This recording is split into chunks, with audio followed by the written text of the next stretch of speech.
Man, Call of Duty, Call of effing Duty on the PC. Just when we thought the BattleNet launcher was bad, we got something worse, way worse. Chances are you already knew this. Modern Warfare 2 was 2022, obviously released last year, went to a new launcher called Call of Duty. It's within the life cycle of Warzone 2 and Modern Warfare 2 that they had this Call of Duty launcher. About Modern Warfare 2 in February of 2023, and I remember Modern Warfare 2 having its own independent launcher, independent of other Call of Duty games. So if you wanted to play Modern Warfare 2019 on Steam, it would have its own launcher. If you wanted to play Cold War, it would have its own launcher. This is the same idea in BattleNet as well. If you wanted to launch Vanguard, Cold War, or Modern Warfare 2019, you would go through its own independent launchers. You can, in the game, when you launch a game, switch to another game, but that's a different story. When Call of Duty moved to Steam, everybody was very excited, especially Call of Duty fans. They would no longer have to go through BattleNet, which is a whole nother can of worms to unfold and why that's worse than Steam. But moving to Steam has proven to be not so great for modern Call of Duty, especially after the release of Modern Warfare 2 and Warzone 2. We all know Warzone makes a truckload of money for Activision. So everything else is secondary to that. Multiplayer, campaign, co-op. These modes just taking a back seat for Activision. And so the UI and everything is designed around Warzone 2. And unfortunately, that brings out the worst of the worst in terms of user experience if you wanted to play other modes. One of those regressions in user experience has got to be the move to this unified Call of Duty app launcher that they have. This was made apparent when Modern Warfare 3 just recently released a couple weeks ago. We all know with the reviews of Modern Warfare 3 that it's just a DLC for Modern Warfare 2 and what should have been year 2 of Modern Warfare 2.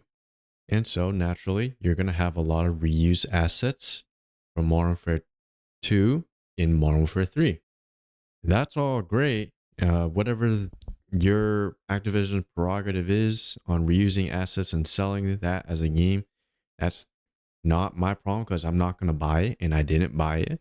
But it is becoming my problem when I want to play Call of Duty Modern Warfare 2 campaign. I wanted to play the campaign of Modern Warfare 2 or multiplayer of Modern Warfare 2.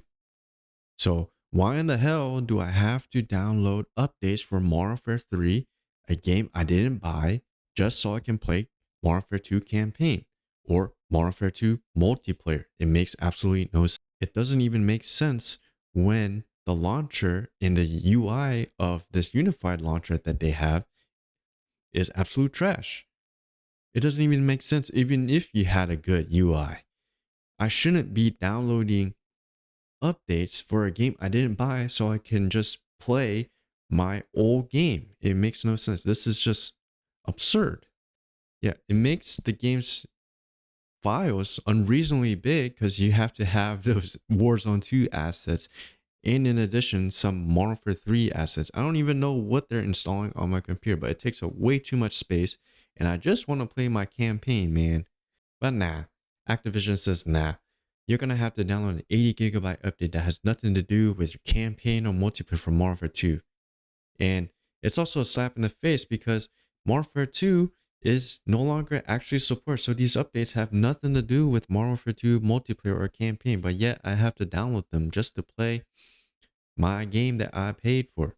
And I have very fast internet connection as well as a very fast computer. I can only imagine having to download this 80 gigabyte update that has nothing to do with in like your game at all on a slow computer and a very slow internet connection.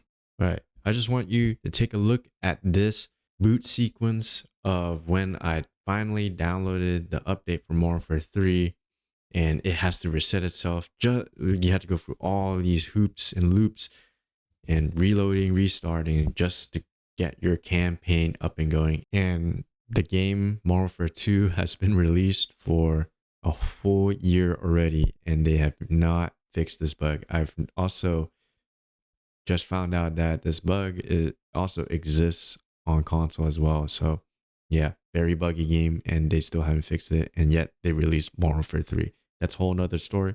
But yeah, this is my rant on the Call of Duty launcher, and hope this brings some light to just Activision or Microsoft to just get the hell away from this launcher, please.